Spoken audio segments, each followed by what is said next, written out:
ताई पाहणी केली आज, बरेच दिवस या रस्त्याची कामं रखडलेली आहेत, अनेकदा वाहतूक कोंडी होती, नेमकं काय पाहणी केली आणि काय दिसलंय? दर 15 दिवसांनी किंवा महिन्यातून 1 ते 2 वेळा आम्ही सगळेच याची पाहणी करायला येतोच।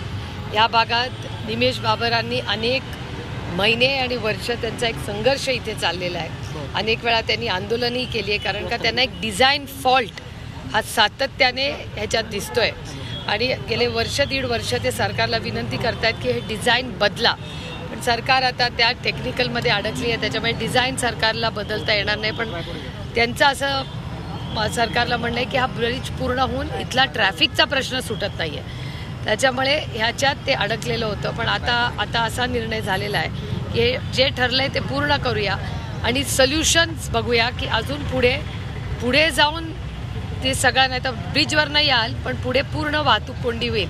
ह्याच्यातून पुढे मार्ग कसा काढायचा फुरसुंगीला जाईस्तोवर, ह्याच्यासाठी आम्ही पुन्हा एकदा आज बसलो होतो। प्लस कात्रजच्या चौकातच अनेक अतिक्रमण आहेत, ती अतिक्रमण कोण काढणार?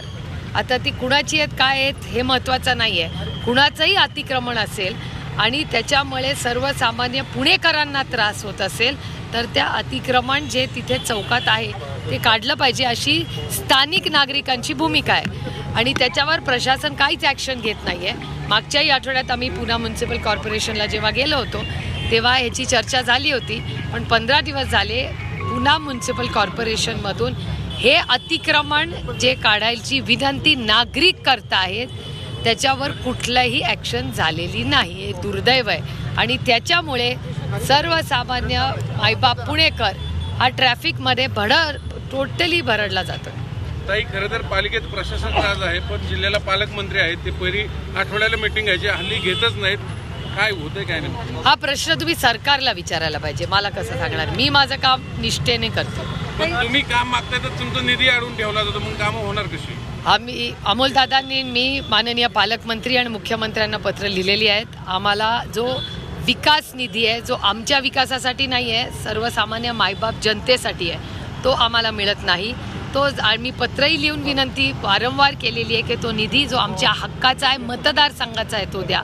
तो जर आम्हाला नाही मिळाला तर आम्हाला कोर्टाशिवाय दुसरा मार्ग नाही, नाहीतरी मी उद्या सुप्रीम कोर्टात परत चाललेच आहे।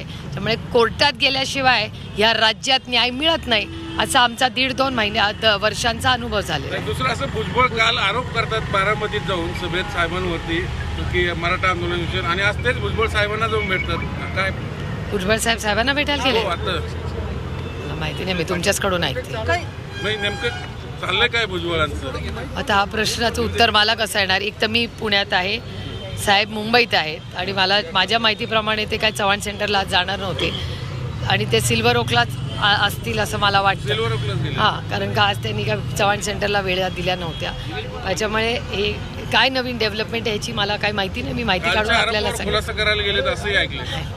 मला खरंच याच्यातली माहिती नाही, म्हणजे भुजबळ साहेब गेलेच आहेत सिल्वर ओकला, हेच मी तुमच्याकडून ऐकते। बऱ्याचदा भुजबळ साहेब नाराज असल्याचंही पण चर्चा होत्या, ते इच्छुक आहेत, मला खरंच याच्यातलं माहिती नाही, मी माहिती काढून आपल्याला सांगू शकेन। ताई, सुनील तटकरांनी डायरेक्ट वसंतदादा यांच्याबरोबर अजितदादांची तुलना केली, ते म्हणजे वसंतदादांनंतर डायरेक्ट अजितदादाच दादा आहेत, काय तुमचं म्हणणं आहे? ही लोकशाही आहे, प्रत्येकाला काहीही बोलायचा अधिकार आहे। आपल्याला आठवत असेल राहुल गांधींचं भाषण, राहुलजींनी लोकसभेत एक भाषण केलं होतं की आदरणीय माननीय प्रधानमंत्रीच्या उल्लेख त्यांनी जे कंपॅरिझन्स केल्या होत्या, त्याच्यामुळे अशी अनेक वेळा कंपॅरिझन्स होतात।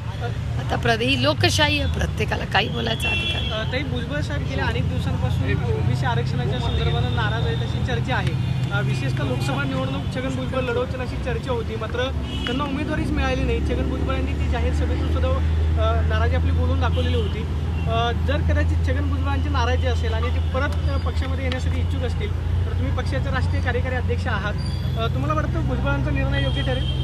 आम्ही राजकारण जरतरवर करत नाही, आम्ही पॉलिसी मेकर्स आहोत, आम्ही राजकारण फार गांभीर्याने घेतो आणि आम्ही कुणाच्या व्यक्तीसाठी राजकारण करत नाही। आम्ही राजकारण आणि समाजकारण हे मायबाप जनतेच्या आयुष्यात एक चांगला बदल आणि चांगली धोरणं करण्यासाठी येतो, त्याच्यामुळे व्यक्ती केंद्रित आमचं राजकारण नाही, त्याच्यामुळे या प्रश्नाचं उत्तर जर तर मी नाही देऊ शकत। भुजबळांसोबत अनेक वर्ष सहकार्य राहिलेले आहेत, भुजबळांचे हेळसांड होते महायुतीमध्ये? शक्यता नाकारता येत नाही ना. तुमच्याच प्रश्नांमध्येच माझी उत्तर आहे, त्याच्यामुळे माझा वेगळं बोलायची काही गरजच नाही. त्यांनी स्वागत करणार, त्यांनी इच्छा व्यक्त पक्ष केली. असं राष्ट्रवादी काँग्रेस पक्षामध्ये कोण येणार हा एक सगळ्यांना विचारून संघटनेतला निर्णय असेल, कोणी व्यक्ती तो निर्णय घेणार नाही. ताई मात्र आज जर भुजबळांची छगन भुजबळांनी भेट घेतली पवार साहेबांची, पवार साहेबांचं आपल्याला माहिती आहे की सकाळपासून शेड्यूल ठरलेलं असतं. पवार साहेबांनी त्यांना वेळ दिलेली नव्हती अशी माहिती आहे. अर्ध्या तासापासून भुजबळ साहेब वेटिंगवरती आहे. पवार साहेबांना सकाळपासून अनेक नेते भेटायला येत असतात किंवा त्यांचा नियोजित कार्यक्रम ठरलेला असतो. त्यामुळे आता बरीच चर्चा सुरू झाली की नाही साहेब भेटतील की नाही. मला असं वाटतं की आपण थोडा वेळ सगळेच वाट बघूया ना, कारण का आपण सगळे पुण्यात आहोत. आपल्या ब्रिज आणि ट्रॅफिकचा प्रश्न हा खूप गंभीर आहे. मुंबईत काय चाललंय हे तासाभरात कळेलच आपल्याला, आणि तिथून कोणीतरी बोलेल ना, तुमचं असेल ना तिथे कोणीतरी. काल बारामती सभेचे भरपूर खुर्च्या रिकाम्या होत्या, सगळे व्हिडिओ व्हायरल होत आहेत. म्हणजे बारामतीकरांनी पुन्हा एकदा नाकारलं असं दिसतंय. सगळी बाहेरची गर्दी आली होती राज्यभरातली. हो, असं तुमच्या सगळ्या चॅनल, वर्तमानपत्र आणि मीडियाकडूनच ऐकायला मिळतंय, किंवा ते व्हिडिओ जे दिसत आहेत ते मीडियाकडूनच आलेत. मी तर बारामती लोकसभा मतदारसंघात कालच्या अनेक विकास कामं आणि सोसायटीच्या प्रश्नांमध्ये खडकवासल्यात व्यस्त होते, त्यामुळे मला काही फारशी माहिती नाही. पण तुमच्या सगळ्यांच्याकडूनच कळलं की कालच्या सभेमध्ये काय झालं. त्यामुळे आता मला वाटतं सभेच्या त्या व्हिडिओमध्येच ते उत्तर आहे, त्याच्यावर वेगळं बोलायची मला काही आवश्यकता वाटत नाही. गमतीशीर प्रश्न आहे. पवार साहेब बोलताना असं म्हणाले होते की भुजबळ साहेब ज्यावेळेस अजितदादा बाजूसोबत गेले, मला सकाळी फोन केला की मी काय चाललंय हे बघून येतो. जे भुजबळ साहेब गेले ते परत आलेच नाहीत. मात्र त्यानंतर ही पहिली भेट होती. म्हणजे पवार साहेब आणि भुजबळांमध्ये काय चर्चा होती हे सुद्धा पाहणं उत्सुक असं असेल. मी तुम्हाला खरं सांगू, आत्ता मला कात्रजच्या ट्रॅफिकशिवाय दुसरं काहीच सुचरत नाही.